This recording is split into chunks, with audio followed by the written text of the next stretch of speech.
Now I'd like to bring you back to 1944 as we celebrate the glory days of radio and our greatest generation. Enjoy the show.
This is WOWL Radio, welcoming you to the home front. Hello to our studio audience, all you nice folks sitting at home, and to all our men and women overseas bravely standing up to the Axis. Give 'em hell. And let's hope 1944 is the year we send the Axis packing and we bring our girls and boys back home. I'm your host, Margaret Cross. I'm your host, Kristen Saracen. And I am your host, Eric Farah. And we are joined tonight and every night by our house band, Kenny Clark and the Night Owls.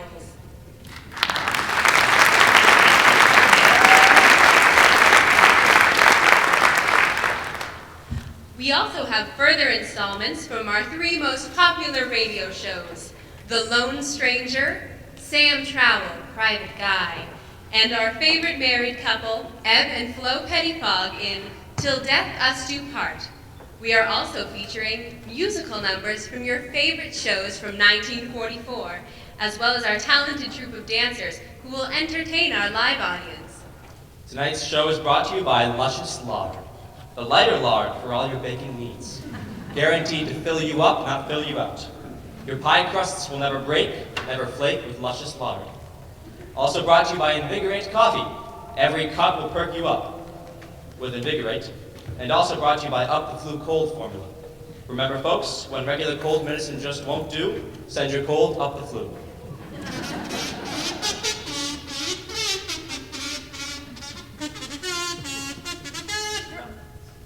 You know what sound that is, folks? WOWL Radio is proud to present another installment of The Lone Stranger and his faithful indigenous native settler Pronto. A blazing horse with the speed of a fairly fast bicycle. A cloud of dust and a lusty, let's get out of here, magnesium, the lone stranger.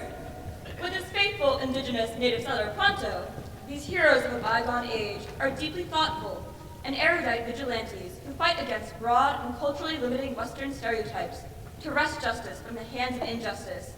They are the true heroes in the land west of the Pecos and east of the Rio Grande, south of North Dakota and north of South Dakota.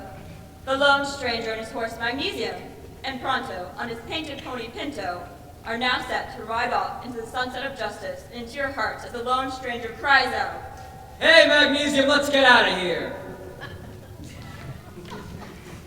Episode 101, Not So Pronto. We last left our heroes solving the mystery of the disappearing cow udders in episode 100, Utter Chaos, just a drop in the bucket. Tonight, the lone stranger and Pronto must face their greatest challenge. Whoa, Magnesium! Whoa, Pinto.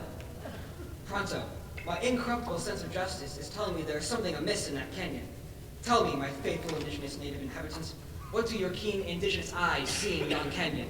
You know I don't have keen and perceptive eyes, lone stranger. In fact, I am long overdue to see my optometrist because these glasses just don't seem to help anymore. Well then, listen, Pronto. I hear the sounds of large bovine creatures in distress. Large bovine creatures. Do you mean cattle, lone stranger? If you mean cattle, then say cattle, stranger. Stop trying to impress me with the fact that you almost graduated from high school.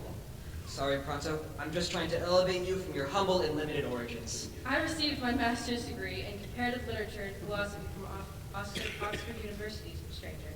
Oxford? I've never heard of it. Is that the place where they make those fancy button-down shirts? Well then, let's get down into that canyon and see what all the ruckus is about. Hey, Magnesium, let's get out of here! Let's go, Pinto.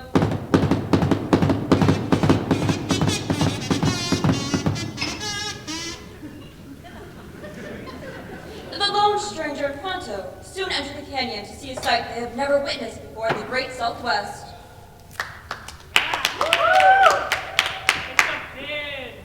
And now, for our main event, for the championship of the Dry Gulch Canyon Dual Meet, hailing from Charleston, South Carolina, it's Bob Charleston Chew.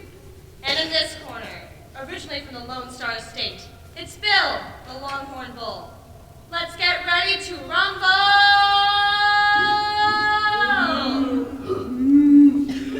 What in the name of John Wayne is going on here? Unhand that bull, mister, or I, the lone stranger, and my faithful indigenous native settler, Pronto, will take matters into our own self-righteous hands. What's your problem, partner? What gives you the right to come barging into the ring and break up this match? Especially when I was about to give this here bull my patented combination hip toss and hammer lock and pin him before he could worm his way out of bounds. Get off the stage! I have thwarted train and bank robberies, stopped desperados from ransacking law-abiding towns, and helped old ladies cross the meanest streets from Tombstone to Laredo.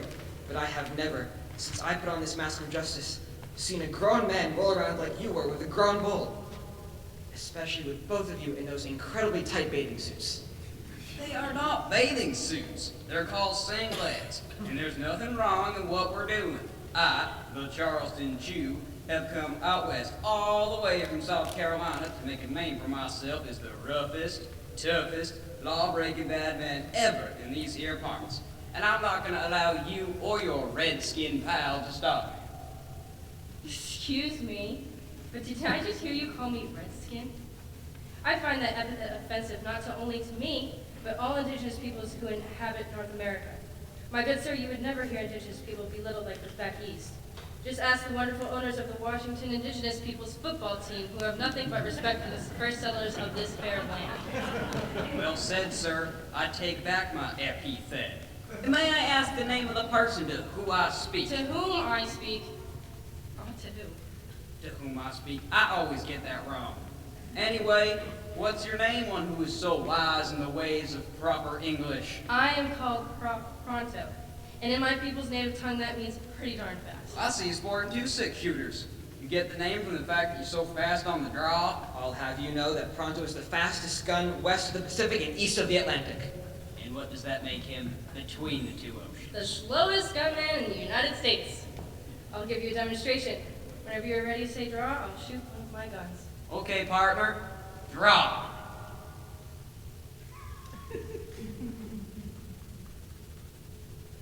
Anyway, how'd you get your name then? There's no one quicker with a snarky or sarcastic comment than I. Allow me to demonstrate. Hey, you over there. Yeah? Nice cowboy boots. You buy them retail? I saw the same pair on sale for I'm sure half of what you paid in Santa Fe. And they came with a Stetson hat for $10 off the wholesale price. What's with the bandana serving as a neckerchief? You have the temerity to wear a blue paisley bandana with a brown shirt? I bet you even wear white before Memorial Day. You paid retail? Let's get back to the subject at hand, mister.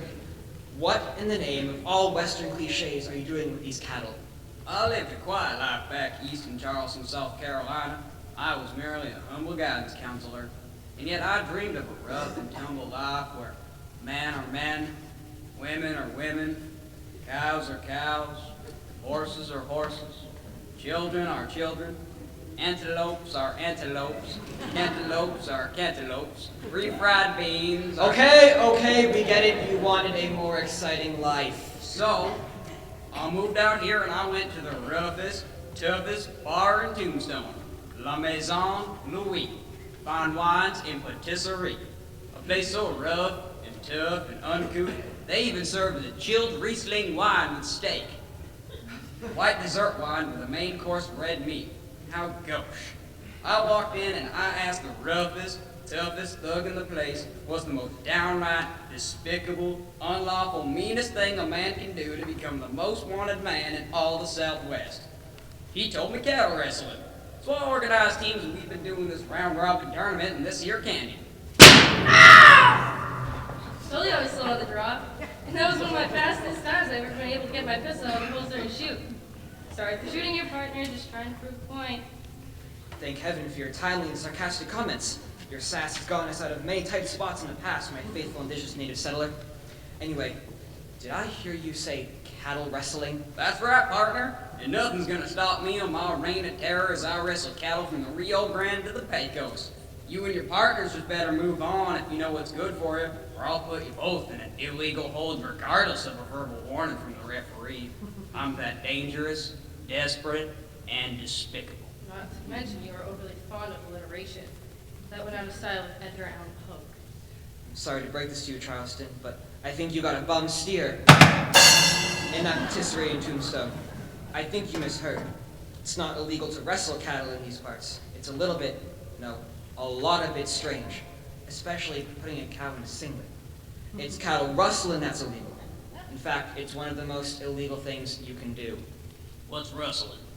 You aren't very quick on the uptake, are you, friend? Rustling is stealing our herd of cattle and moving the whole herd to Chicago where they are sold for slaughter, while you get all the profits. It's a low-down, underhand, and generally nasty thing to do, and it's one of the things that the lone stranger and I try to stop as we roam the land looking to right wrongs. Stealing cows? Boy, that sounds so much easier than wrestling them. You know how downright smelly it is wrestling with a bull? It don't seem to take kindly to my smell either after wearing these wrestling singlets for a few hours. Well, since there are over 500 cattle in this here canyon, I guess I should change professions and start wrestling them. Hey, Bob, take that singlet off that cow and have the guys begin rounding up the herd. We driving them to Chicago. Life of crime, here I come. Thank you two for setting me right. Our pleasure, Charleston. That's our job, to set people on the correct path and lead them toward the light of justice, so that their ship may sail to safe ports and weather any storm, so that... Stranger, you're mixing your metaphors again. Oh, sorry, Pronto. Well, Charleston Chew, glad to help you, and happy trails to you. Take care, Masked Man and your sassy sidekick. Let's move these cattle out. It's a long way to Chicago, and perhaps we'll be in town long enough to catch a Blackhawks game. Oop, sorry, Pronto. Well, Pronto, another day of frontier justice. Our part of the world is now safer because the lone stranger is ever vigilant. But boss, you just inspired a man to take up a life of crime. Nonsense, Pronto! And if that's so, he will soon be out of our jurisdiction, and it will be another lawman's problem. Let's jump on our mighty steeds and ride off into the sunset, because it is yet another Western cliche that we have not talked about yet. Though it does get a bit annoying riding off into the west every evening, since the sun is in our eyes the whole ride. I wish the writers of Western cliches had the heroes ride off towards the east instead. That would go against the archetype of the hero riding off toward his inevitable death, which is symbolized by the west, where the sun, hence our lives, sets. Who is this archetype you speak of, Pronto? Skip it, stranger. I don't have time to cover Western mythological tropes with you. One thing we shouldn't skip, Pronto, is our invitation to attend General Custer's shindig this weekend. We have to hurry if we're going to make it to General Custer's picnic invite at Little Bighorn. I think I'll take a rain check on Custer's invite. I hear that some of my relatives are planning on to crash the party. Suit yourself. Hey, Magnesium, let's get out of here!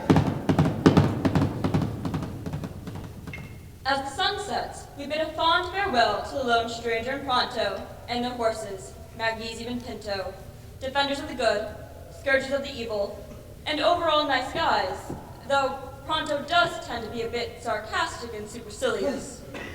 Heard that.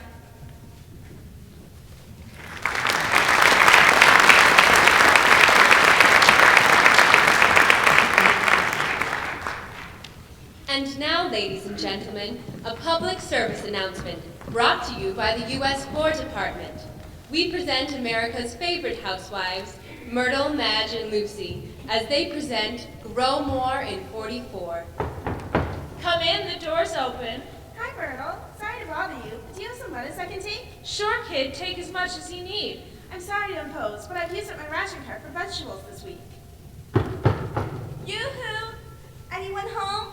Door's open, Lucy. Hiya, Myrtle. Hiya, Matt. Hi yourself, what's the scoop? Do you happen to have a tomato or two I can borrow? Borrow? No, because I don't want it back when you're done with it. Have them, if you may. Sorry to ask, but my ration card is out until tomorrow. Why don't you girls do what I did and start a victory garden? Easy for you to say, Myrtle, because you have such a nice yard. But Lucy and I live in all concrete in our double-decker. And I have no green thumb. I think every plant I touch withers and dies in a week. You don't need a yard. The War Department has a brochure that helps people grow a victory garden on porches and even rooftops. And your double-decker has that flat roof. It'll be perfect for a garden. In no time, with both of you working together, I'll end up borrowing from you. Sounds great, Myrtle, but I'm with Lucy. Both my thumbs are green. I'll be happy to help you get started. In the brochure sent by the government, up to 40% of all produce during the war has been grown in victory gardens. Why don't we all coordinate what we grow? We can work together and try out who grows what so we can share what we grow. Now you're talking, kid. Remember, the more we can rely on ourselves, the more we can help our soldiers as they fight for us. Here's the brochure on how to start a victory garden. Let's meet after supper and we can begin planning. Great. See you after dinner, girls. Thanks for the tomatoes, kid, and thanks for the advice. It's great to know we can do our part. Thanks, ladies. And remember, it's never too late to start a victory garden. The motto this year is Grow More in 44. Let's all do our part. Remember, with each victory garden, we are one step closer to bringing our soldiers home, hearty and healthy. The makers of Invigorate Coffee. The makers of Invigorate Coffee proudly present another episode in the life of Ebb and Flo, America's most likable, unlikely married couple, with their neighbors, Tony and Maria Paisano. So grab yourself a cup of Invigorate Coffee and sit down and laugh with Ebb and Flo. Remember, folks, every cup of Invigorate will perk you up.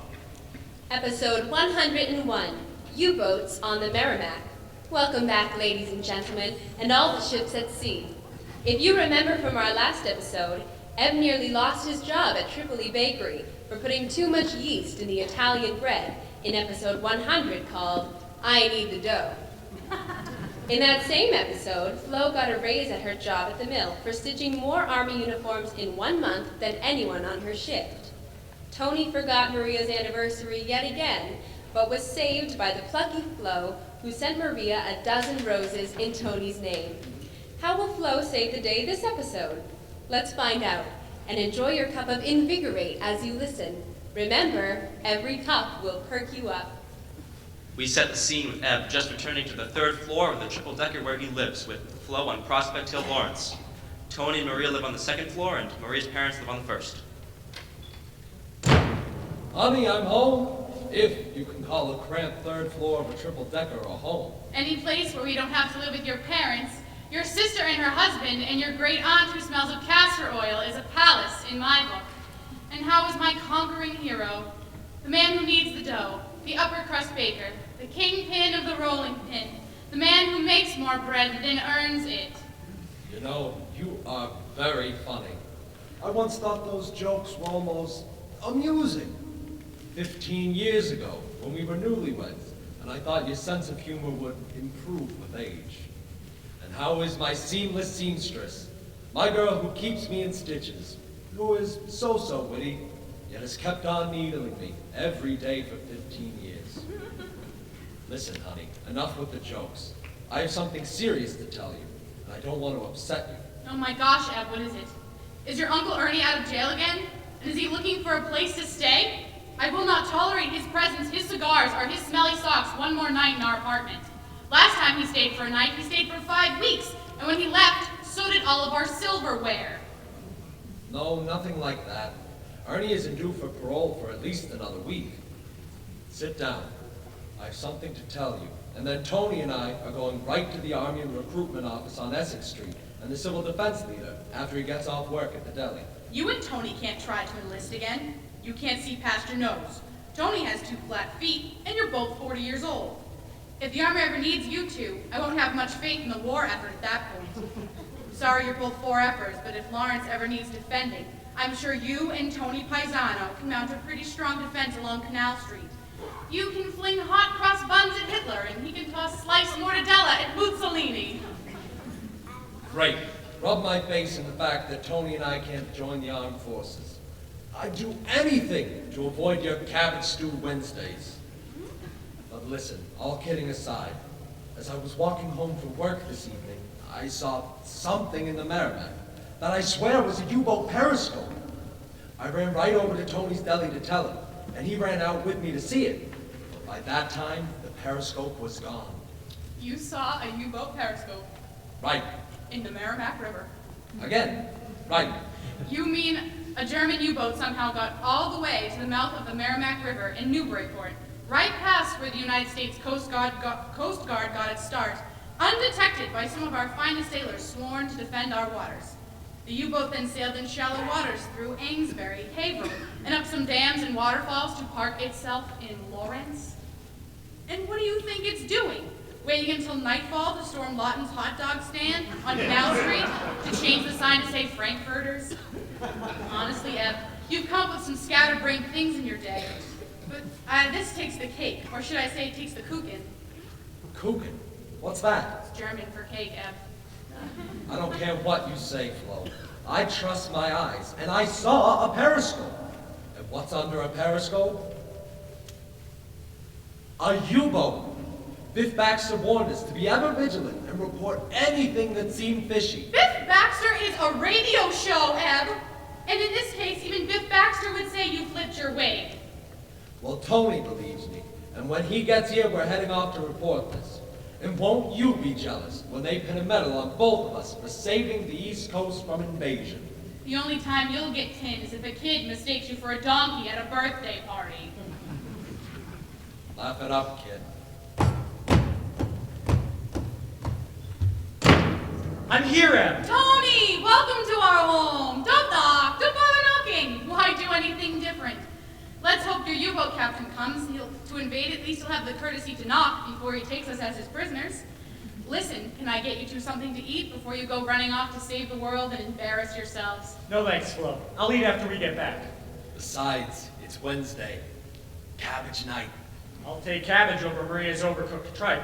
By the time she finishes cooking, it could be used for tires on P-40 airplanes. Maria and I work the same hours as you two schmokes, get paid half of what you do, and we still have to come home and cook, clean, and do the wash.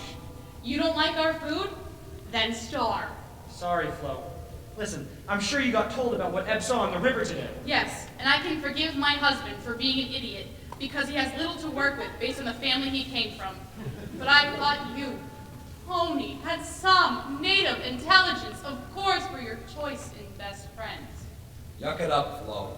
Who knows where I'd be if I had the same support from you as I have from Tony?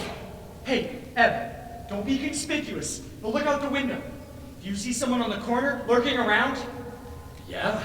Hey, he looks pretty shady. Quick, duck down. Let's shut all the drapes.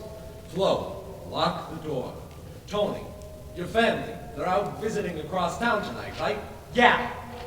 So we're the only ones in the house. I bet it's a spy from the U-boat. They must have seen me through their periscope and sent someone out to take care of me.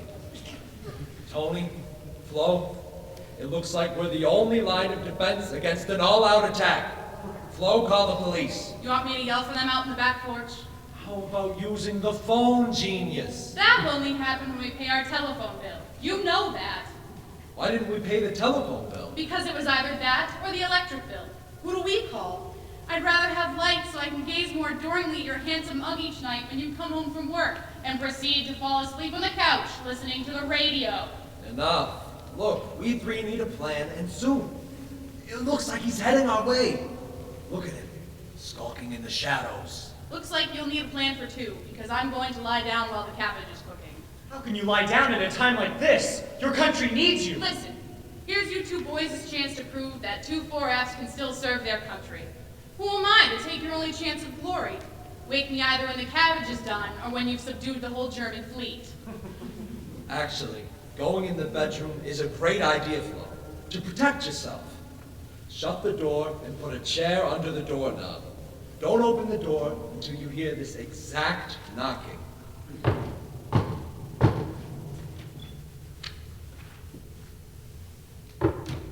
What is it? That's not the code. 3 knocks. That's quite the elaborate code, Eb. I've never heard someone knock on a door in such an unusual and mysterious way in all my life. What a genius. How was I ever so lucky to land an egghead like you? Enough with the sarcasm. Now don't open that door until you hear 3 knocks. 3 knocks or nothing. What if I was the German spy? Then I'd probably have someone interesting to talk to for once. Again, with the sarcasm. Shut the door and don't open it until Tony and me are heroes. Geez, Eb, I gotta go to work in the morning. How will I get out of the apartment? Just shut the door, for the love of Pete. Ed, while you and Flo were whispering sweet nothings in each other's ears, the guy's gone missing. I thought you were watching at the window, Tony. I was, but I got distracted by you two bickering. All right, look, we need a plan and one right now. What would the lone stranger and Pronto do in this situation? They wouldn't be in this situation. They lived in the Wild West times, long before Hitler. I know, but it doesn't matter the historical situation. How will the stranger and his faithful indigenous native settler handle it? I'm not sure. I'm trying to think about a situation in one of their episodes of analgesic. The word's analogous. And besides, the lone stranger and Pronto are fictional, just like your U-boat and German spy. I thought you were going to have a lie down. How can I rest with you two bellowing in there? If there was a spy lurking in the street, he'd certainly know where to find his victims. I hate to admit it, but she's right. True. I think the word is analogous. Not about that. Oh, yeah.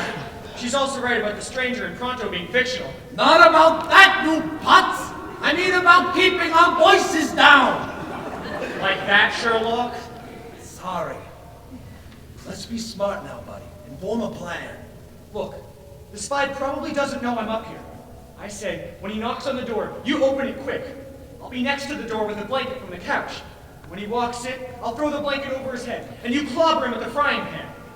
How about I do the throwing, and you do the frying pan? No, you're stronger than me. Besides, it's your frying pan. It's my blanket as well. But fine. You do the throwing, and I'll do the hitting.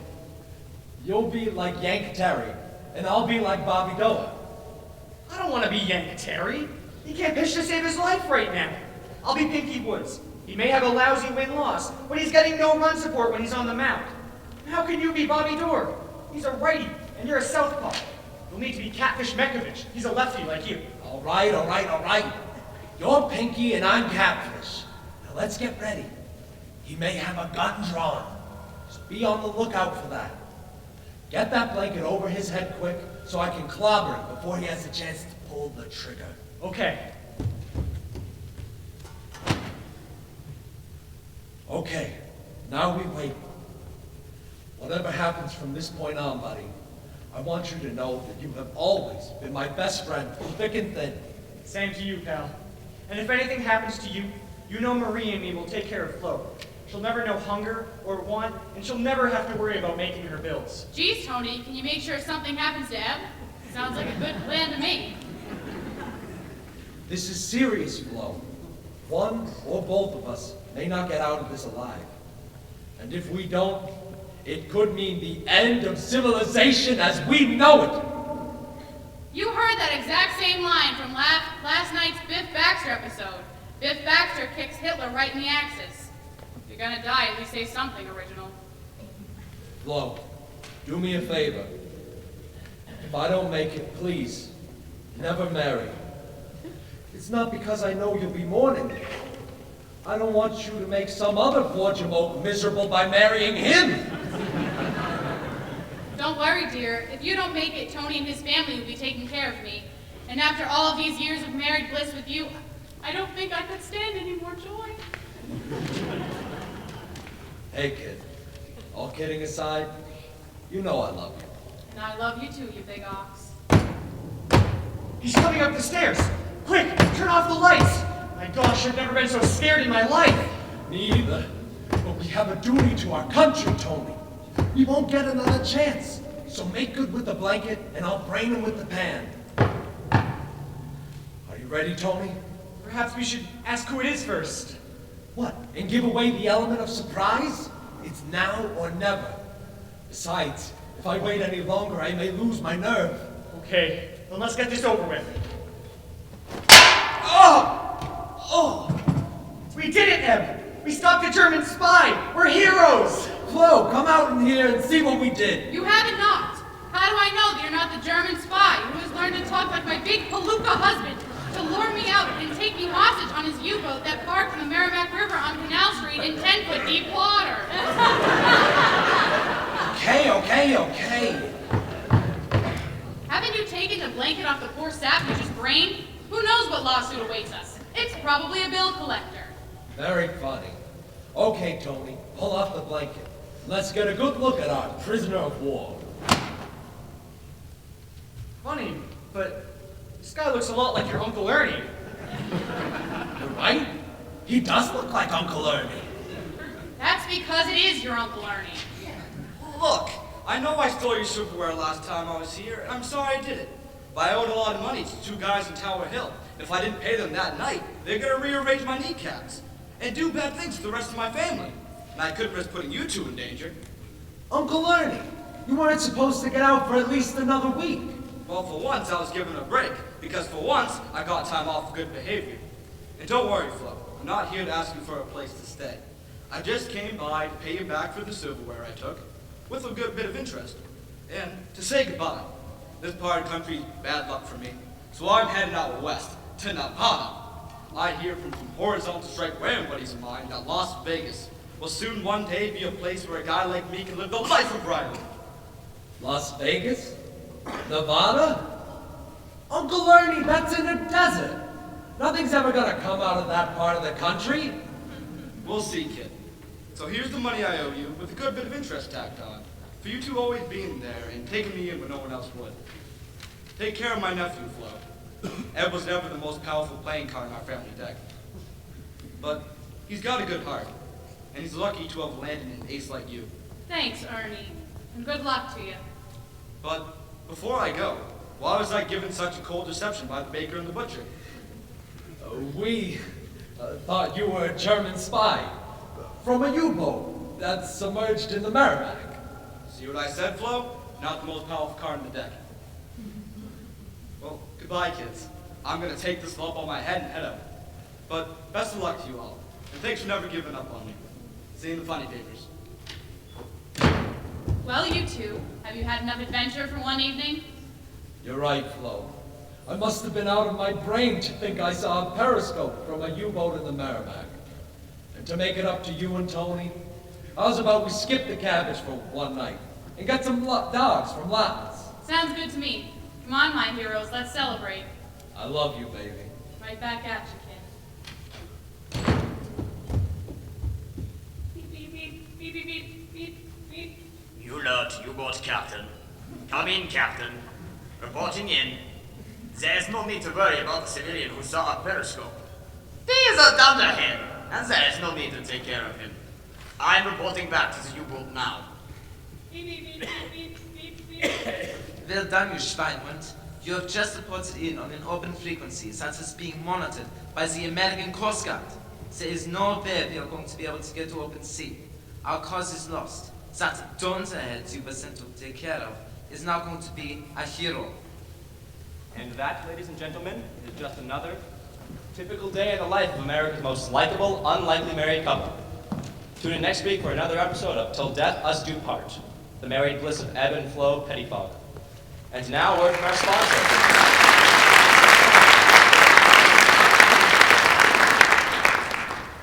Invigorate coffee. Every cup will perk you up. There he is, the love of my life. How was your day at work, honey? Boy, am I pooped. What a day. My dogs are barking at me.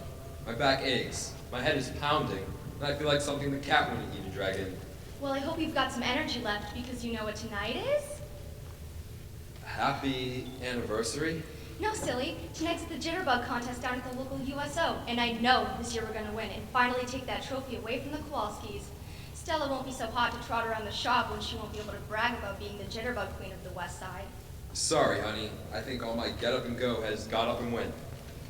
All I want to do is put my dogs up and listen to The Lone Stranger on the radio. We'll get the Kowalskis next year. I promise. But this is the 4th night in a row we've canceled on something because every night you turn into a bicycle.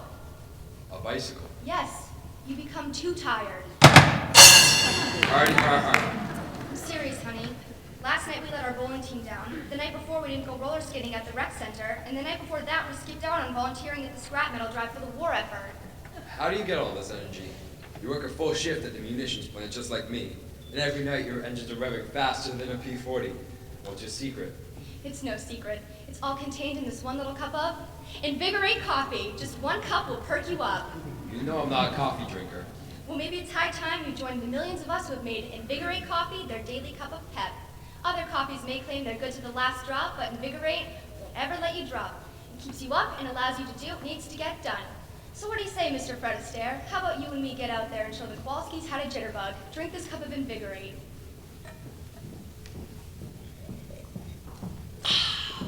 Say, this is smooth and rich. I can feel my energy coming back like a bolt of electricity. What did I tell you? Every cup will perk you up. Wow, I am sold. Let me finish this cup of delicious coffee while you put on your dancing shoes. Watch out, Kowalskis. Stanley and Stella won't know what hit them as we dance ourselves to glory tonight. Now you're talking. Has the daily grind begun to grind you down? Has fatigue begun to turn your smile to a frown? Are you tired and listless just because of your job? Has your favorite gal begun to think you're a slob? Well, my friend, the answer is contained in one cup. Invigorate yourself, it's time to perk yourself up.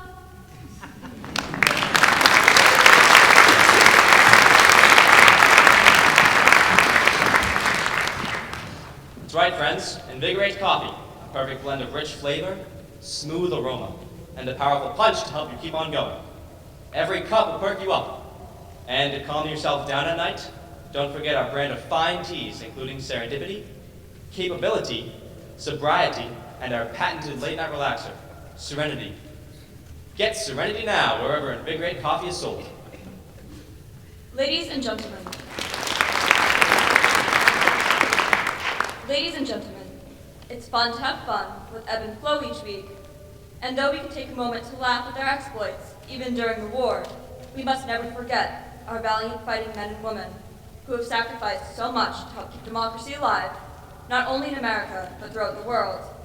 Tonight, we bring you another installment of War Diaries with an episode called, If You Get This Letter, Correspondence from D-Day. Just a few months ago, the Allies launched the greatest offensive of the war, Operation Overlord. It began on June 6th and ran all the way through July. Through great sacrifice, we now have a foot in France, and we are chasing Germany back to its borders. Allied troops from the United Kingdom, America, Canada, Australia, Free Belgium, Free Czechoslovakia, Denmark, Free France, Free Greece, Free Netherlands, New Zealand, Free Norway, and Free Poland fought fiercely with German troops, and when the offensive was over in Normandy, over 425,000 Allied and German troops were killed, wounded, or went missing. Thousands of French civilians were killed. The mind staggers at the thought of nearly 500,000 deaths in so short amount of time, in such a small area considering the whole world. Tonight, we bring you some of the voices of the Normandy invasion through letters written at the time, and by both Allied and Axis soldiers. While it is quite appropriate to see Hitler and his twisted cohorts that make up the Nazi Party, we must remember that before the war, many young German men and women were living the same lives as our boys and girls back at home, starting at high schools and colleges, learning a trade, engaging in sports, falling in love, and getting married. Many young men and women in Germany were doing their duty to their fatherland and taking on the yoke of responsibility as warriors. We know that when the nightmare of Nazi extremism is eradicated from the world, German men and women not tainted by Nazi propaganda will return to the fold of democracy and once again become world citizens. When all the boys and girls come home from war, we must, as the church hymn of old says, remember them for what they have done. And now, use your imaginations and set your mind's eye to Omaha Beach, Utah Beach, Sword Beach, and towns like St. Lo and Bayo, as soldiers write home during one of the most momentous events of modern history.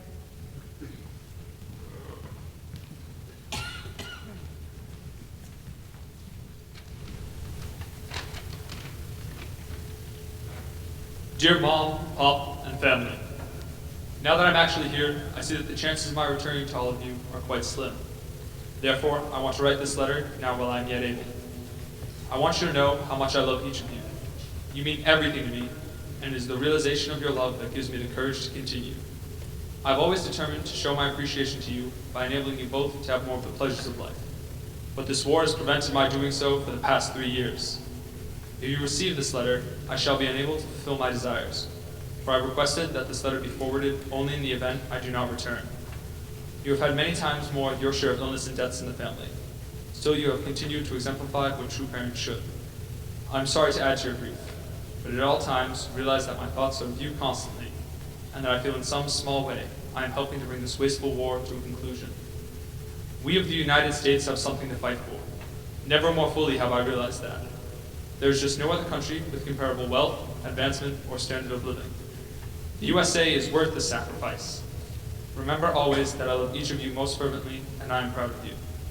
Consider Mary, my wife, as having taken my place in the family circle, and watch over each other. Second Lieutenant Jack Lundberg, Lead Navigator, U.S. Air Force.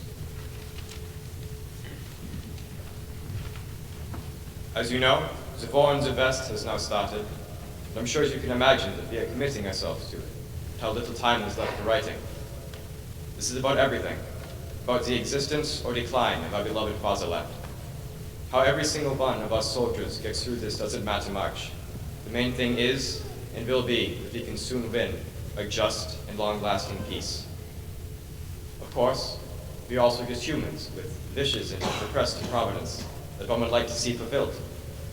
Although we have learned to often forego ourselves and everything about us and our futures in the war, we catch ourselves again and again having wishes that may, of course, together with life, be extinguished into an eternal nothingness by the explosion of the next shell. But we uphold our faith and our perseverance. We have begun the greatest passage of arms, and no one knows what will be by the time our letters arrive. Leopold L., German Sergeant, June 15th.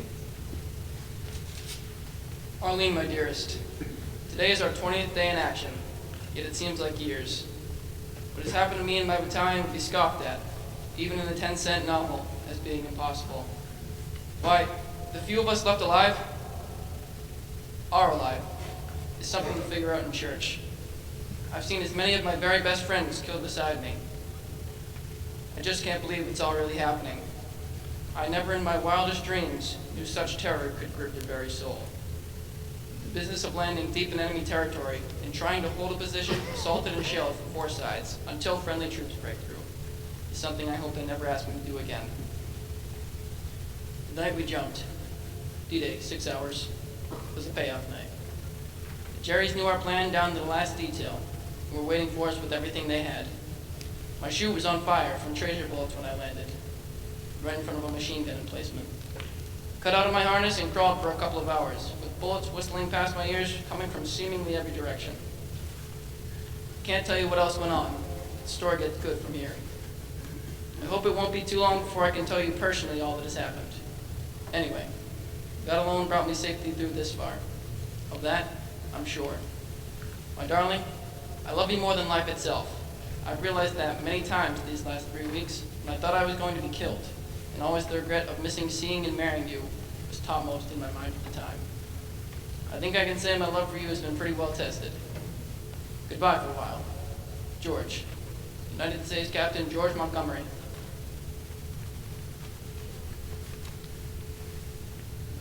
Promptly at H hour, I began listening to my wireless sets for the first news. It was a very dull one.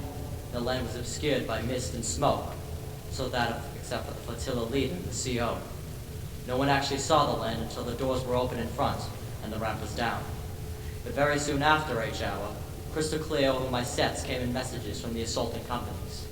Heavy oppositions pushing on, and heavy casualties pushing on from each of the two assaulting companies.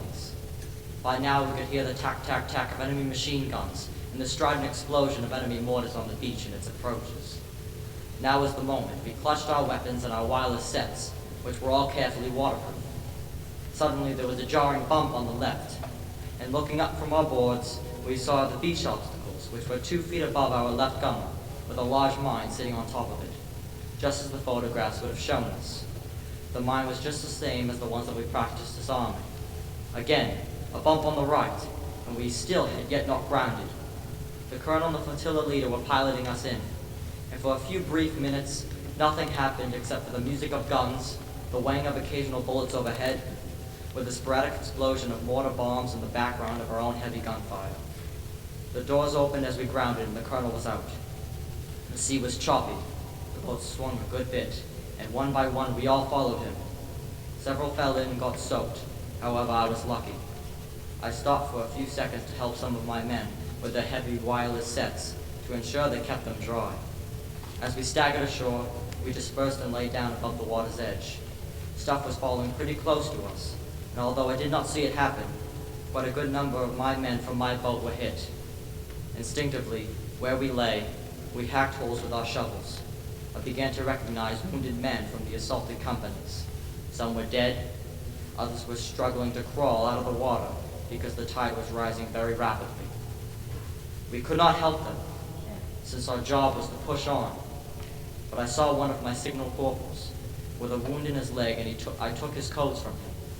I promised that I would send a man back for his set before he was evacuated. The next battle I only saw from the back, but its aftermath gave me my first real taste of fear. We had moved forward into one already taken enemy position to mount an attack on a stronger one beyond it. This was a rash decision, since Jerry had his mortars laid on the last position. It was a small, thick wood by the side of the road, and he fairly laced into us. I cannot tell you how many were wounded and killed there, but I lost some more signalers, and a whole crowd around me got hit. We could not get away. Neither could we dig. The ground was hard and tangled with roots. The bombs were bursting literally everywhere around us at all times. I laid my face on the ground for a few moments. Then, seeing the provost sergeant hit 5 yards away, I pushed over to him and shoved my face dressing on the back of his neck. He had a piece through his shoulder, but it was not that serious, and we got him out of it. I'm very curious how everyone turns yellow when they're hit. We all had to get out of it, and so we did. The attack went in from the rear instead, and it was successful. Lots of Jerry prisoners being captured, but Dickie was killed and Hirsch was wounded, as well as a good many others. After this, having reached our objectives, all but one, we began to collect ourselves. People get lost all over the place in battle, some deliberately, most others quite by accident. We were pulled back a bit and made a dig for the night. However, we got very little sleep. The next day, we moved on and we dug in again, and so on. The rest since that yet, I cannot tell you, but D-Day was not the end, nor is it the end yet. Thank God Clive, Tony, Ronnie, and Bill are all still alive and well. For the rest, it is a tale for new faces. P.S. Don't let the story depress you. We're on great form now. Sincerely, your son, Lieutenant H.T. Bone, of the 2nd Battalion of the East Yorkshire Regiment.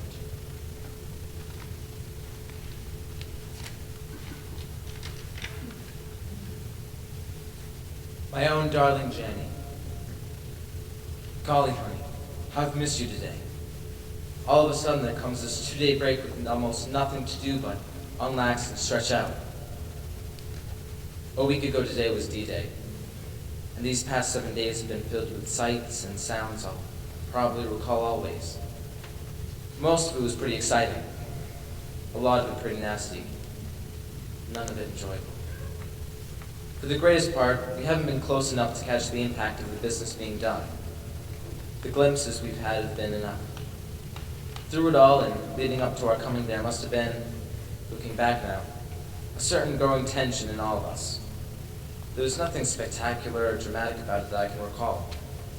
You were hardly aware of it, but there must have been a great deal of self-searching. For myself, I found I was completely set for anything. There was a completeness and reason in my living up to that point that was answering itself. I thought a lot about you, Janie dear, and I was as grateful to you and for you that it seemed to encompass my entire feelings. Above all else, I prayed that I lived to make you happy. That alone was yet to be done. I wanted to live, darling. Living has always been like a new toy for me, and I want to live for you and with you. The promise of our tomorrows stretched ahead and were delicious just to contemplate. For these things, I love you, darling. Every hope and prayer for the future is ours. Every agony and desperation of the now is for us. Twice as hard, twice as easy, a million times as wonderful as anything that's ever been done on this earth. Hold tight to our faith, Janie.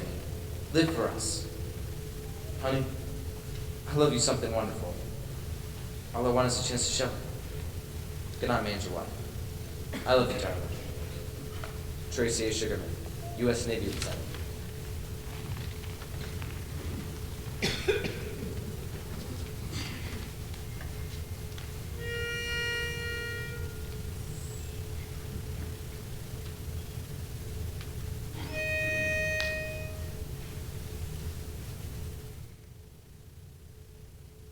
Fading away like the stars of the morning, losing their light in our glorious song.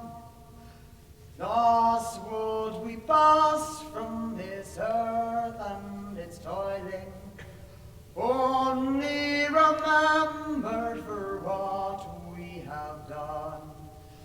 Only remembered, only remembered, only remembered by what we have done. Thus would we pass from the earth and its toiling, only remembered by what we have done. Horses and men, plowshares and traces, the line on the land and the paths of the sun. Season by season, we mark nature's graces, only remembered for what we have done. Maner siktaran, maner siktaran, maner siktaran, was wir uns getan haben, werden wir von dieser Erd und ihren Muhen. Maner siktaran, was wir uns getan haben.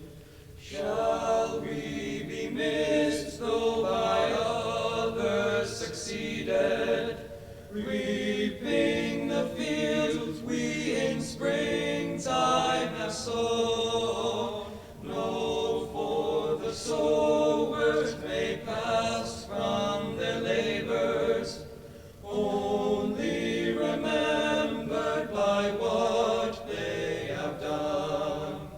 Sulmon rapale, sulmon rapale, sulmon rapale secundo avon fe, ansignu passeron de la terre et se labus, sulmon rapale par secundo avon fe.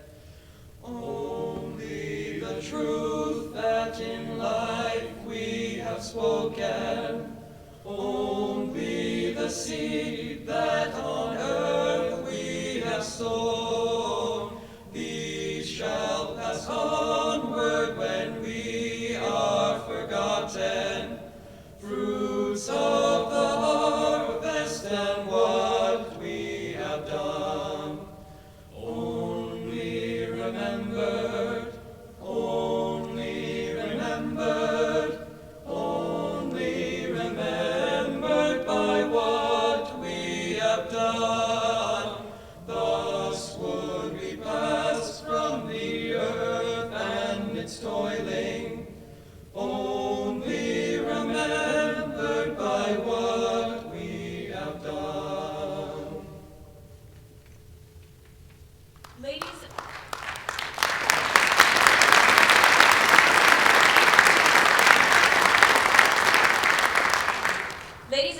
gentlemen of our studio audience, if you have ever served in our nation's military, would you please rise for a tribute?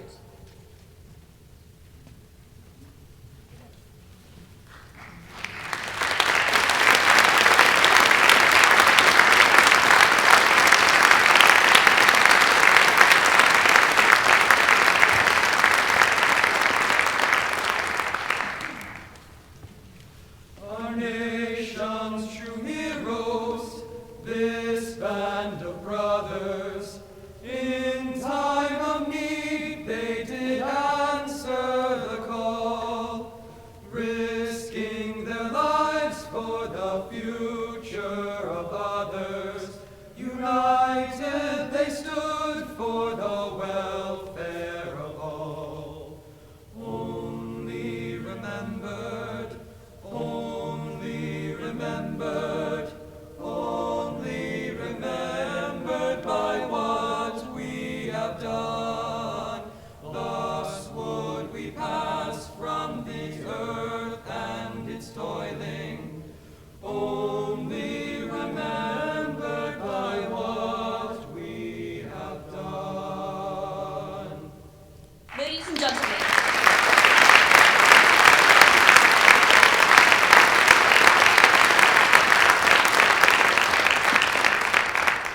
Ladies and gentlemen in our studio audience and throughout our listening area, please join me in giving these brave people the respect they deserve, the tribute they have earned, and through our acclamation, may we vow that their sacrifices will never be in vain.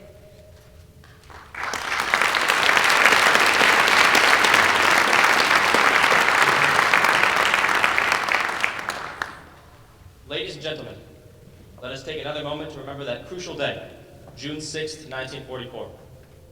All of America was huddled around radios at home as they listened to President Roosevelt deliver a D-Day prayer. And whether you are Christian, Jew, Muslim, Hindu, or non-believer, the President's words still resonate as the world was balanced on the razor's edge between a brighter day or many more years of darkness. Let's take you back to that broadcast as read by our WOWL cast. My fellow Americans, last night when I spoke with you about the fall of Rome, I knew at that moment that troops of the United States and our allies were crossing the channel in another and greater operation. It has come to pass with success thus far. And so, in this poignant hour, I ask you to join with me in prayer.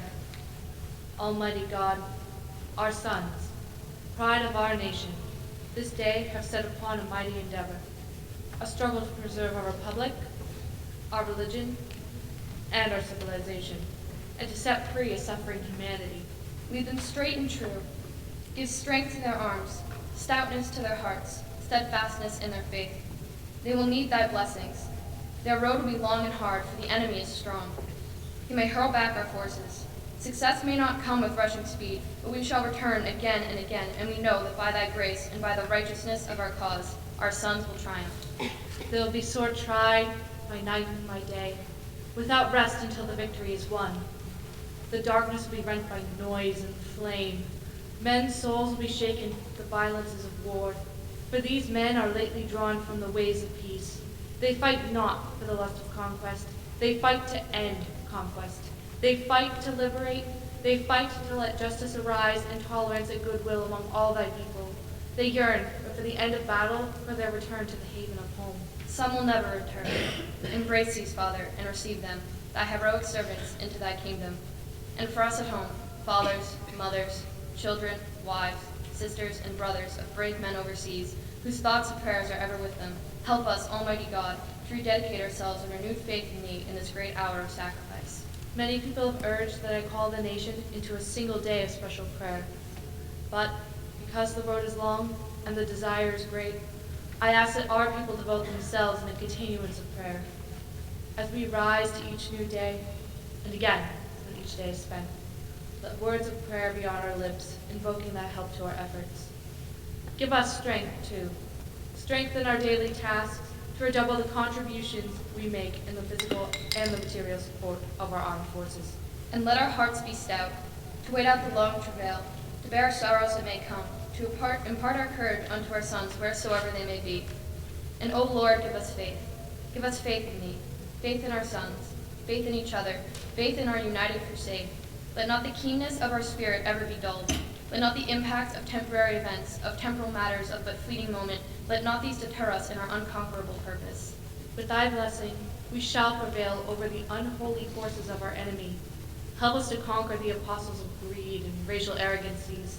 Lead us to the saving of our country and with our sister nations into a world unity that will spell a sure peace, a peace invulnerable to the schemings of unworthy men, and a peace that will let all men live in freedom, reaping the just rewards of their honest toil.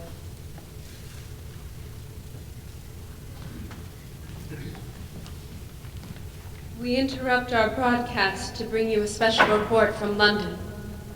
As you are well aware, band leader Glenn Miller has been overseas entertaining our troops, and Major Miller on this evening, December 15th, chartered a single-engine UC-64 Norseman airplane, which was meant to fly him from England over the English Channel to France, where his Army Air Force band was set to play for troops in France. Ladies and gentlemen, Glenn Miller's plane has been reported missing this evening, and we have reports that his plane has gone down. We have lost one of America's true patriots and shining lights in the world of music. Major Miller walked away from civilian life where he was making up to $20,000 a week to join the war effort in 1942. Mr. Miller was too old to be drafted, and even though the Navy told him they did not need his services as a volunteer, he was undaunted. Mr. Miller then wrote to Army Brigadier General Charles Young and convinced him to place him in charge of a modernized Army band. Miller's patriotism and contribution to the war effort earned him the rank of captain, and he was recently promoted to major in August of this year. With his Army Air Force band, the Rhythmaires, a 15-piece dance band, Major Miller not only entertained the troops overseas, he reminded them of home and what each man and woman was fighting for. Ladies and gentlemen, this is a painful reminder of the price of war and the sacrifice that men like Major Miller were willing to make to bring freedom back to the world in these dark times. In tribute of Major Glenn Miller and his contributions to the war effort and to music, our own WOWL house band is honored to play Mr. Miller's Moonlight Serenade. As you listen to this familiar tune, please keep Mr. Miller in your heart and think about his family on this sad evening. We will never forget the willing sacrifice all our men and women have made, both here and abroad, as they fight for democracy and the principles that have made our country the beacon of hope and the vanguard of freedom.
gentlemen, we're going off the air for a few minutes. We'll see you back in a few.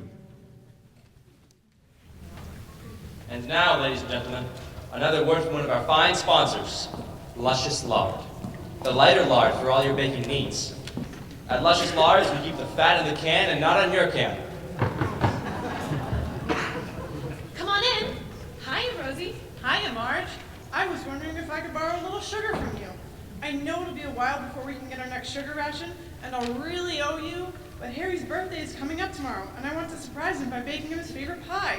With rations, I've been saving up ingredients for weeks, and I know a pie will really be a sight for his sore eyes. Sure thing, neighbor. I can spare some sugar. Lord knows I'll never make a pie again. The last time I made one, Charlie and the boys only ate it out of politeness.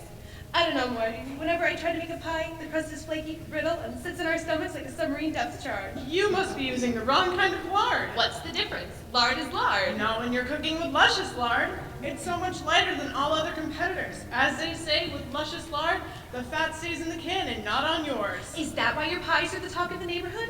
Your crusts are so wonderful, light and crispy. You said it, kiddo. I am a member of the upper crust when it comes to crusts. I'll tell you what. You bring over the Luscious Lard, and I'll be happy to share some of my sugar with you. I think I'll surprise the family as well with my own baking creation. It's time for me to bake my way back into the hearts of my family through their stomachs. Now you're cooking with gas, kiddo. Be right back in a flash with the Luscious Lard.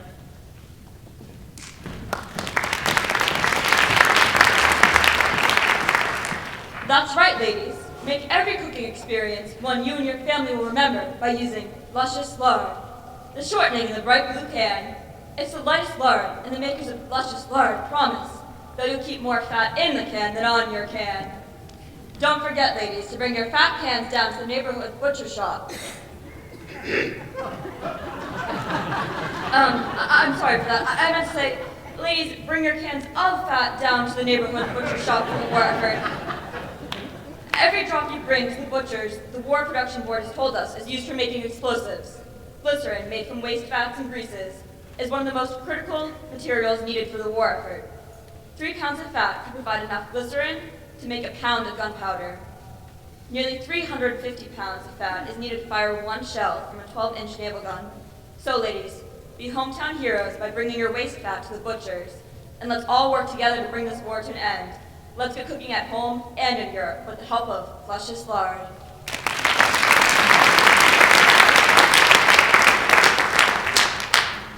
And now, ladies and gentlemen of our studio audience, all of you at home and all our brave soldiers fighting for freedom, we have a treat for you. As you know, 3 sisters have been taking the music stage by storm. Laverne, Maxine, and Patty, known to the freedom-loving world as the Andrews Sisters, are currently overseas, entertaining the troops and giving our fighting forces well-earned breaks from the front. We here at WOWL Studios have our own Sisters of Song who would love to sing an Andrews Sisters hit, Boogie Woogie Bugle Boy of Company B. They will be accompanied by Kenny Clark and his Night Owls. Let's hear it for our 3 girls, Margaret, Paige, and Michaela, better known to our radio listening public at WOWL Radio as the Owlettes. Give a hoot for the Owlettes!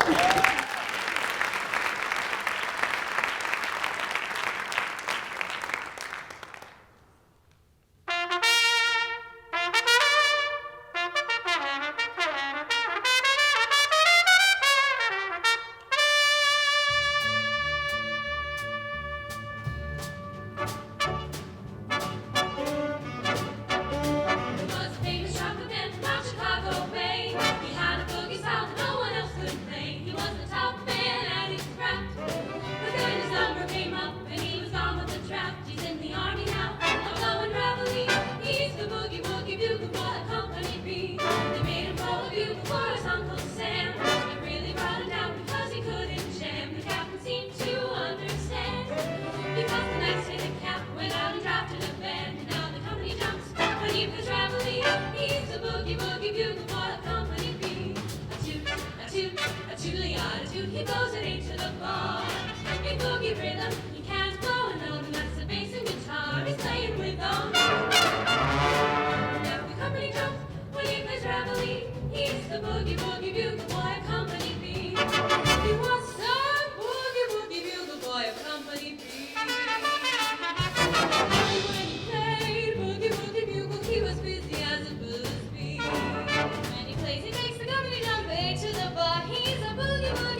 boogie, boogie every night.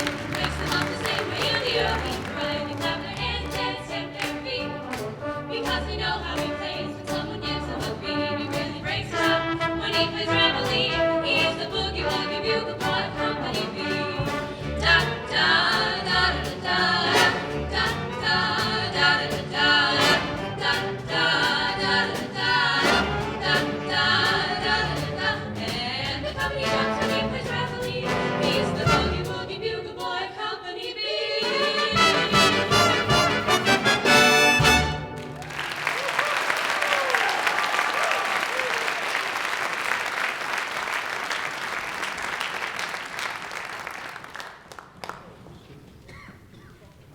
Thank you, girls, and thank you, Maestro, Penny Clark, and your Night Owl Band.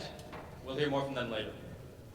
And now we turn our attention to our studio audience, while our listeners at home hear a public service message from the Rationing Board about our new regulations about the national speed limit. Remember, folks, keep those automobiles going no faster than 35 miles per hour. We'll save gas and save precious rubber. Let's take a sneak peek at a show that's going to open at the Adelphi Theater on December 28th. That's right, in just a few days, folks. The show is called On the Town, and it's based upon a Jerome Robbins ballet concept called Fancy Free. Robbins collaborated with Leonard Bernstein to supply the music, and the book and lyrics were written by Compton Green. The show focuses on 3 sailors who only have 1 day shore leave in New York City. We are sure that with Robbins and Bernstein working together, we'll have a Broadway hit. We expect much more from these talented young men in the future. Though we can't show you a scene from the show just yet since it hasn't opened, we have been given permission for our WOWL dance troupe to present their own interpretation of one of the musical numbers from the show, the Overture, which we hear is going to be a showstopper. And now, our lovely troupe of dancing divas will present their own rendition.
Thank you, ladies. We'll see you on stage again real soon.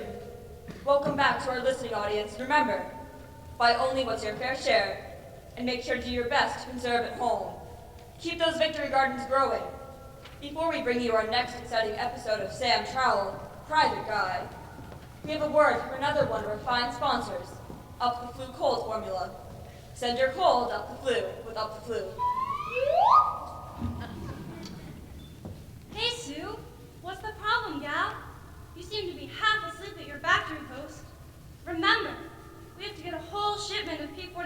blocks done for the War Department by end of shift today.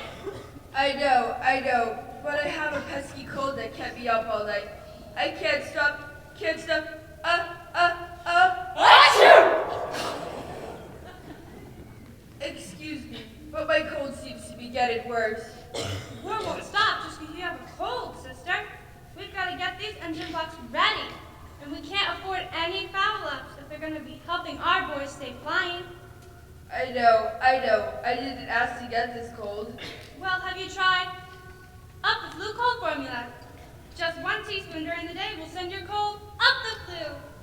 1 tablespoon at night is just the ticket to help you get a good night's sleep, because it has a special, secret formula that will send you to a restful sleep.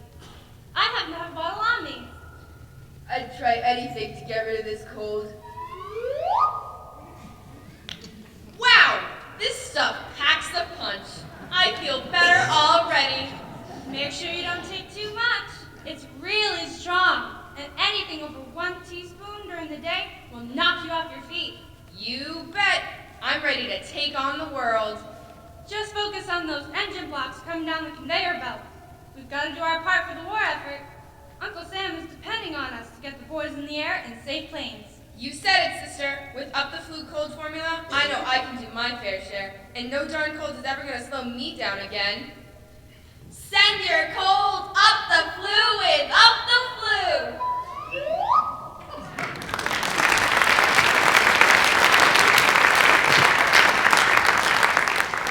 That's right, Joe and Sue. Whenever you feel a cold coming on, send it right up the flu with Up the Flu cold formula. Up the Flu is sold at your local pharmacist.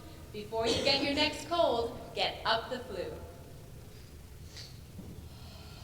Man, I tell you, I feel like something that even the cat wouldn't drag in. I think I've got a whopper of a cold coming on. My body's achy and my sinuses are backed up like Times Square after a show gets out. I'm fading fast and we've got our biggest sound effects challenge coming up with Sam Trout. I'm not sure I can stay on my toes. I'm sorry, buddy. I must have given it to you because I'm feeling twice as worse as you look.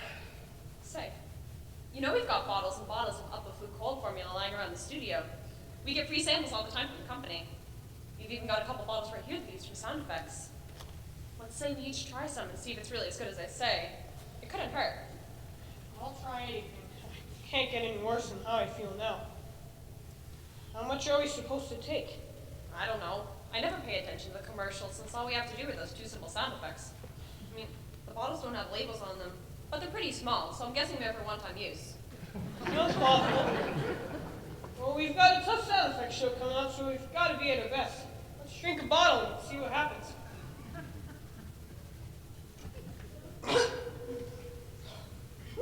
Say, this stuff's pretty good. Yeah, it really packs a punch. If this wasn't medicine, I swear. It has a ton of alcohol in it. I don't know, though. I don't touch the stuff myself.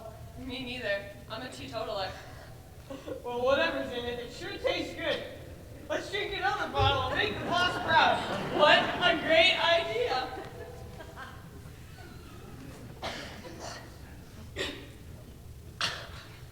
Boy, if I know what the food tastes like this, I get sick more often. Yes, indeedy do. I sure do love my Up the Flu. How about you? Up the flu, it sure cleans my nose. And warms me right down through my tongue.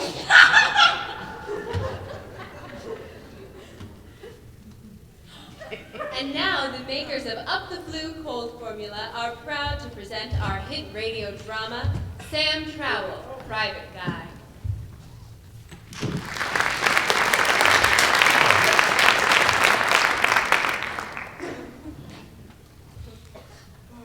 In a dark corner of a dark street, in a dark city, in a dark county of a dark state, Sam Trowell, Private Guy, takes on the cases that no other private investigator dares to take. He picks up when the police put down. There is no mystery too mysterious for Sam Trowell, no crime too criminal for Sam Trowell, no villain too villainous for Sam Trowell. And when everyone else gives up, Sam Trowell is there, ready to dig just a little bit deeper to bring the unjust to justice. Sam Trowell, Private Guy, episode 101, A Shot in the Dark.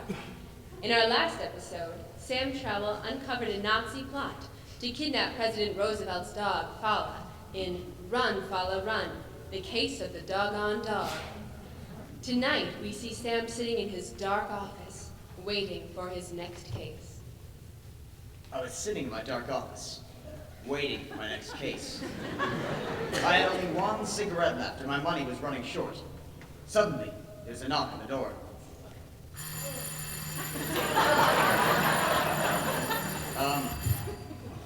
I forgot that I'd had a doorbell installed yesterday and I wasn't used to hearing it instead of a knock. Come in! Oh! Whoever it was obviously hadn't liked the sound of my doorbell, and so they'd begun to seek entrance the old-fashioned way. Come in. I saw the doorknob slowly turn, and the hinges on the door started their familiar creak. Of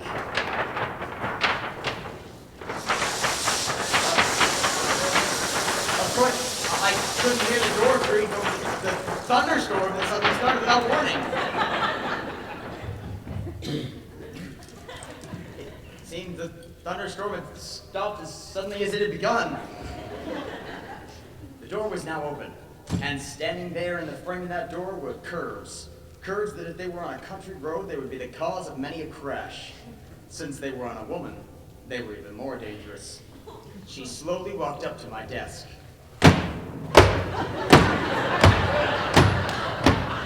There she was, a petite young thing. She walked with determination.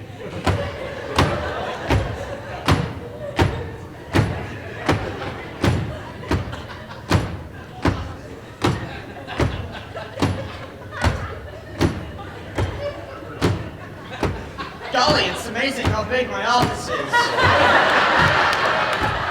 I guess I should move my desk back closer to the office door, but all this space in between me and the visitor, it took me so much more time to figure out the situation. When she finally got to my door, I knew she spelled trouble. T-T-R-R-O-U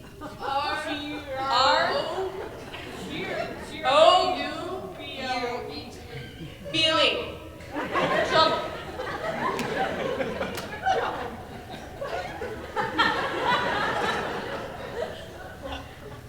Hello there. Sorry. When I'm nervous, I have a habit of spelling out trouble in multiple people's voices. It calms my nerves. You have to help me, Mr. Trump.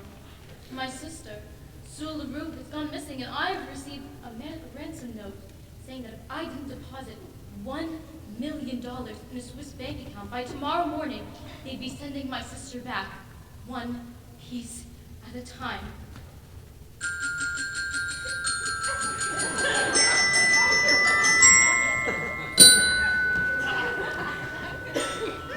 I'm sorry. I must have brought my xylophone with me, Mr. Trowell, but playing the xylophone in times of stress really calms my nerves.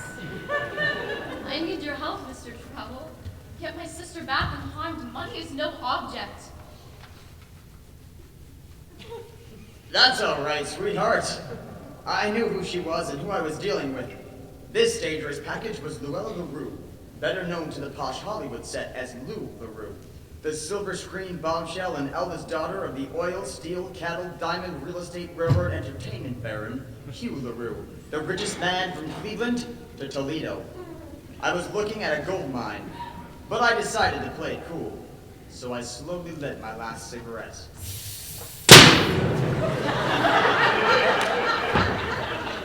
That's the last time I buy a pack of cigarettes from a man dressed up in a clown suit. I gave the gal one lingering look as I calmly extinguished the flames on the brim of my fedora. Sure, doll, I said. I'll take the case, but I won't come cheap. And who knows, if you play your cards right, we may even be able to make beautiful music together, if you know what I mean. Sure, I know what you mean when you say make beautiful music together.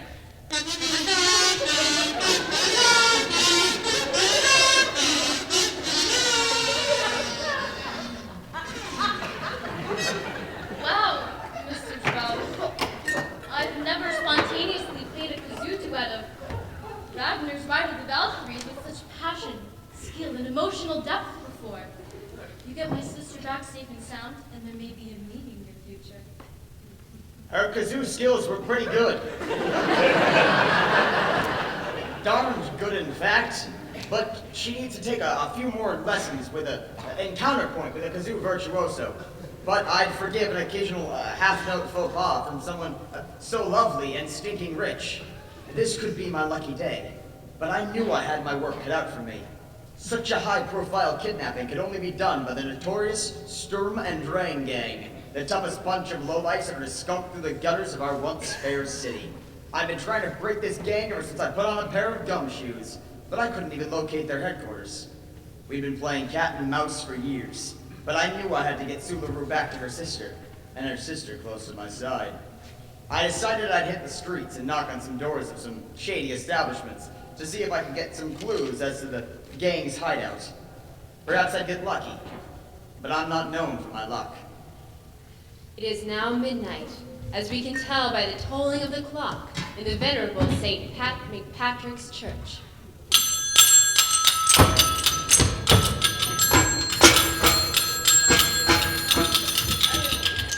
It seems that venerable Father Michael McMichaels is tolling the bell tonight. Yeah. Father McMichaels is a beloved yet ancient priest who has begun to go a little light in the belfry. We see Sam Trowell approaching a dark door in a dark alley, ready to look for dark clues in the dark places where even angels fear to tread darkly. I figured I'd start out at a place where I hadn't been for a while. A place where low-life scum, the bottom feeders in the great pond of life congregate. Instead of knocking, I thought I'd better just open the door and get a jump on him. What the heck with it, I thought. Knocking a bunch of times may be more effective. Wait, you're knocking. You know I ain't going to open this door unless you give the password. A password. I was going to take all my detective skills, my well-above-average intellect, and some luck to figure out what the password was. But I knew I was up to the game. The password is the eagle flies on Friday.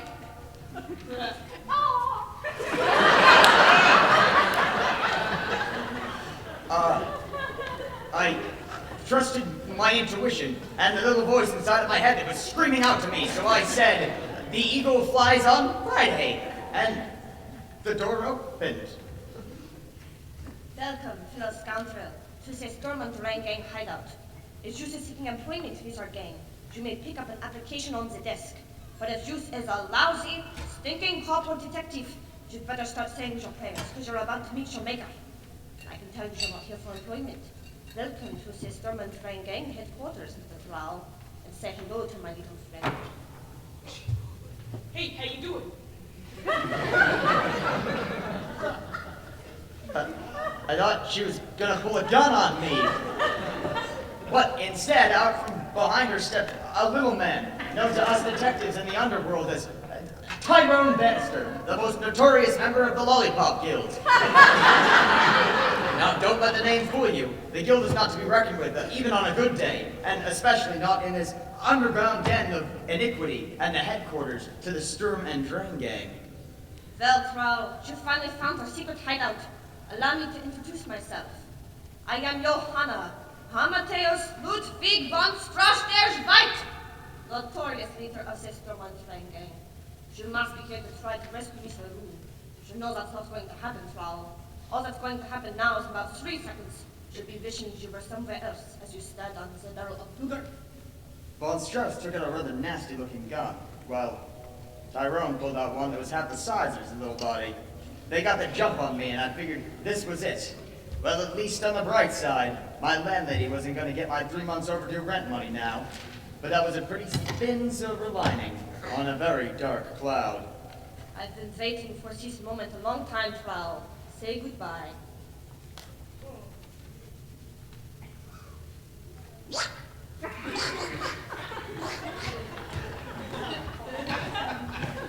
I brought my pet duck out because I wanted to see you die with your belly full of lead. My duck hates hates you almost as much as me. Now I'm really going to let you have it. Take that.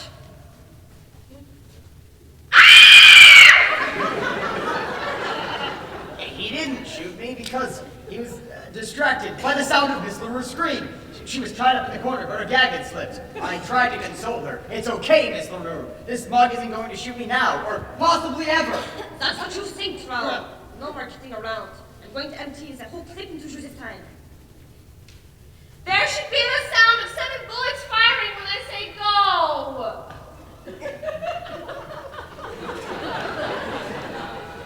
Okay, Troll. On the count of 3, I'm going to fuse you full of lead. It's been nice knowing you. 1, 2, 3.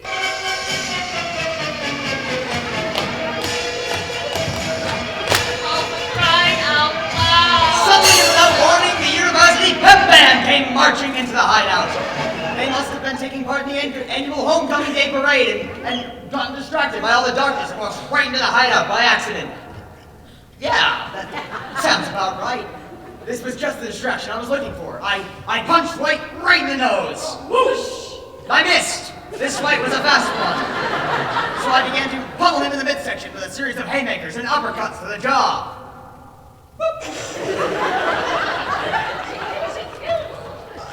That's when I realized this nefarious mobster was ticklish, so I really went into her. She dropped the gun to the floor. The gun went off as it hit the floor. Thank goodness she never shot me with that gun. Really packed a punch. I mean, it down the duck and took out Tyrone. Enough, Troll. Keep up. I can't stand being tickled. Should you win again? I tied up Dwight, and I went over to Miss LaRue and untied her. She was just as beautiful as her sister. She said to me, "Thanks, Mr. Trowell. You saved the day." For a petite young thing, she had the voice of a dock worker. I brought Miss LaRue back to her family, and I waited in my office for Luella to show up. I waited there for 3 days. On the 4th day, a package arrived with enough money to hold me over for at least a year. On the package was a newspaper titled, "Luella LaRue engaged to Bruce Ray, the most eligible bachelor in the tri-state region." Didn't hurt that he was rich and handsome to boot. I guess those rich types tend to stick together. Looks like it's just me, alone again. A cigarette, a quarter bottle of rot gut, and the university pep band, which followed me back to my office and has been with me ever since. You know, it's hard to feel lonely when there's 100 marching band members crammed into your office.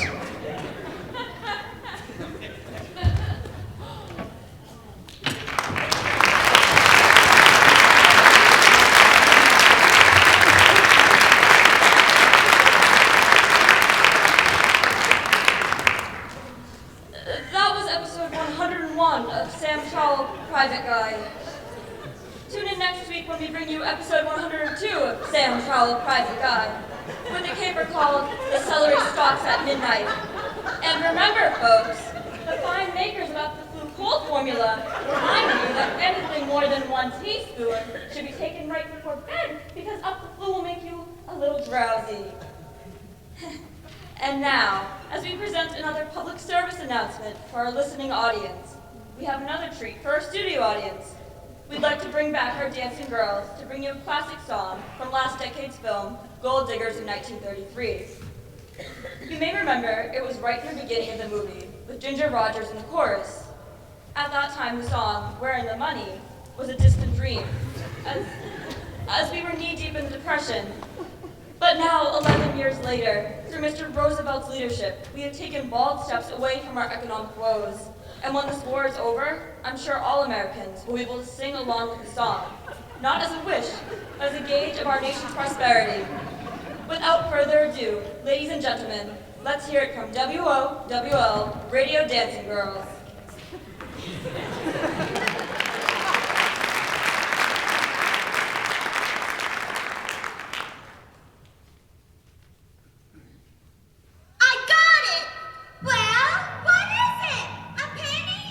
Nickel, will you hold your horses and let me get the dirt off?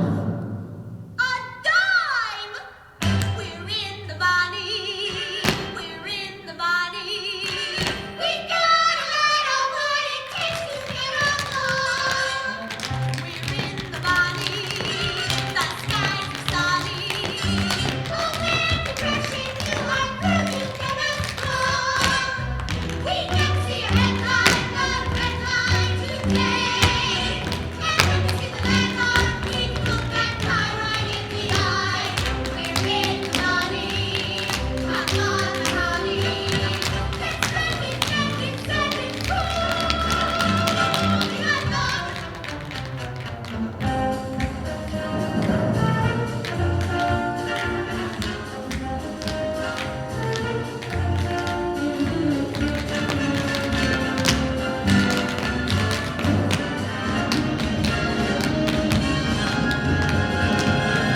Ladies and gentlemen, we'd like to turn the clock back just a few years ago to 1938 and celebrate a local place just a few miles west from us in Peterborough, New Hampshire. This place is called the MacDowell Colony, the oldest established artist colony that allows artists the setting and the time to work on their next masterpieces. In the past, the MacDowell Colony has hosted DeVoe's Hayward, which worked on a novel which was later turned into Porgy and Bess. It was there that Hayward met another artist, playwright Dorothy Coons. They later married. As we speak, composer Aaron Copeland is at the colony working on a symphonic piece which he has tentatively titled Appalachian Spring. We're sure it will be a big success. But tonight, we'd like to bring your attention to one of the MacDowell colony's favorite sons, Thornton Wilder, who, in 1938, on the eve of another great war, penned one of the most poignant plays of our age, Our Town. While the play ends on the brink of the Great War, and while 1938 audiences had their attention focused on Europe at the start of Act II of the struggle of democracy against fascism, Mr. Wilder gave voice through his stage manager, words of encouragement and reminders of the things that truly matter in this age as well as any other. We proudly presented the stage manager's beautiful speech at the opening of Act III, where she stands in the Grover's Corner Cemetery to remind us all that the things that matter will prevail, and that it is indeed truly darkest just before the dawn. After the speech, we would also like to present for you a selection from Aaron Copeland's Our Town Suite, which he wrote for the 1940 movie. We here at WOWL Radio share with you the concerns and prayers for all of our armed service personnel overseas, and we share with you, we are sure, our hope and faith in the future. Ladies and gentlemen, a celebration of what matters, both here in New Hampshire and across our globe.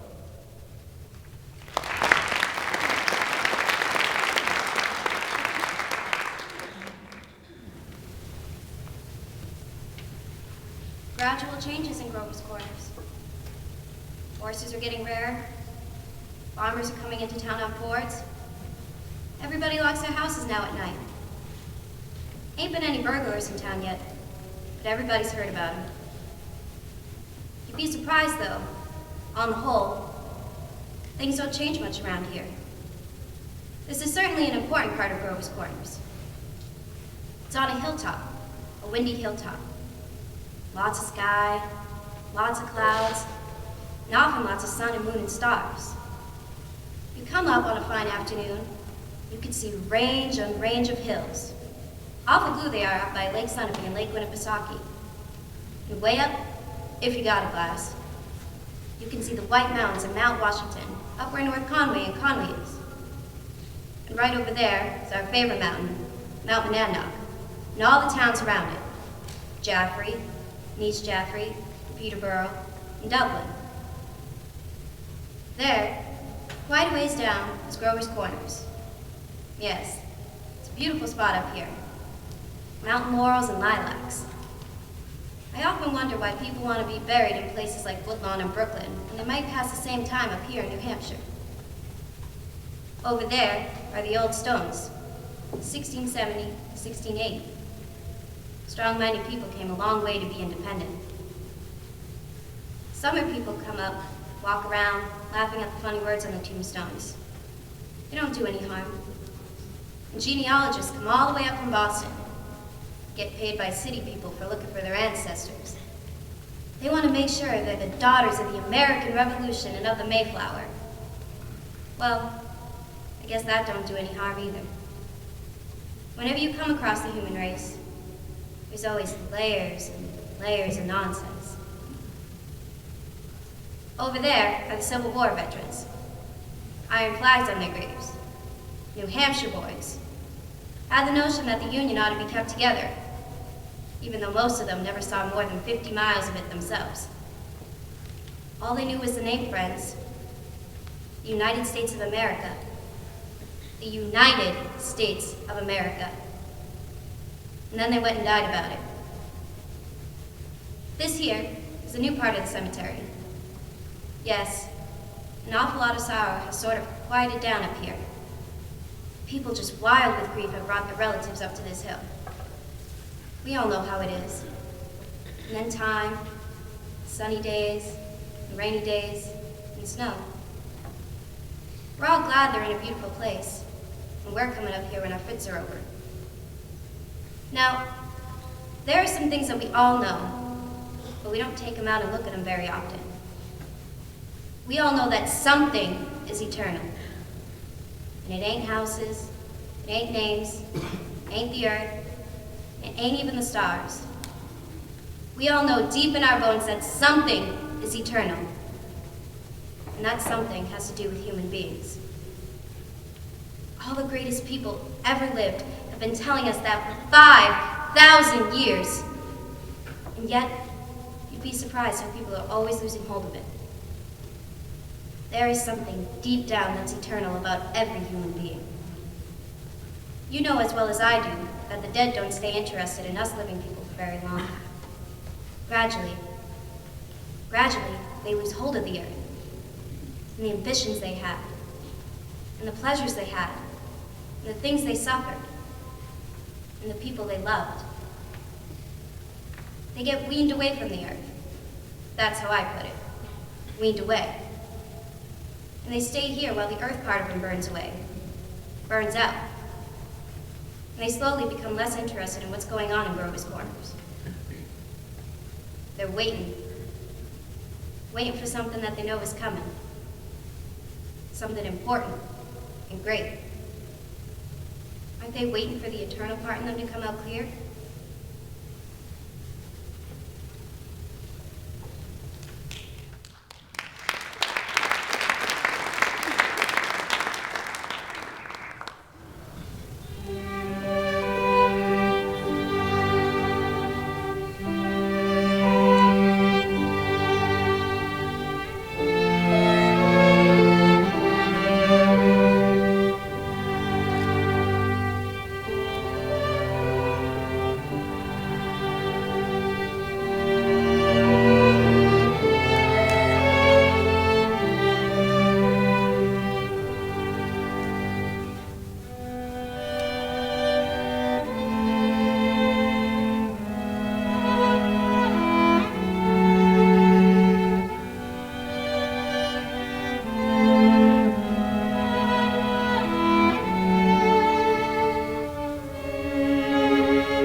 Well, ladies and gentlemen, we have come close to the end of our evening. We here at WOWL hope that you have been entertained as well as reminded about the things that truly matter in our world. we would like to leave you with another song, and this goes out to all the brave men and women overseas who are taking the fight to Hitler's backyard. We can never forget the pluck, the resolve, and the bravery of our English allies who never gave up in the face of overwhelming odds. It was during the Battle of Britain that we saw England's finest hour. We would like to pay tribute to Mr. Churchill and all of our English friends by singing one of the most poignant songs about hope in the face of despair. Please give a warm welcome to our songstress, Amanda Kennerson, and once again, Kenny Clark and the Night Owls, as they present for you the beautiful Vera Lynn ballad, I'll Be Seeing You.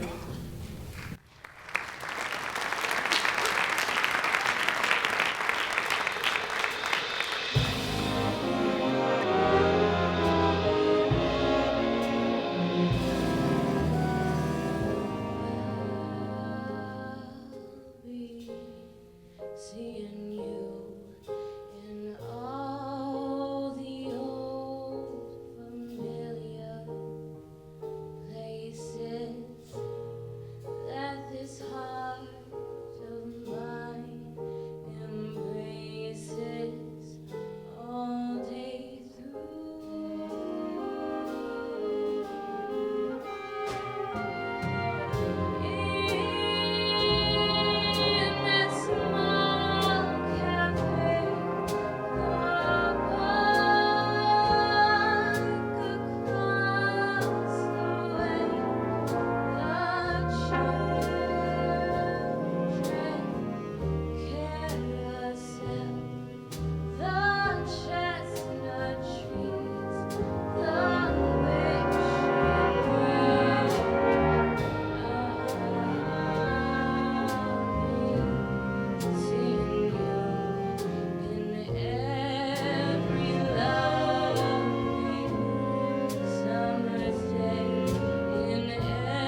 like to thank you for your support.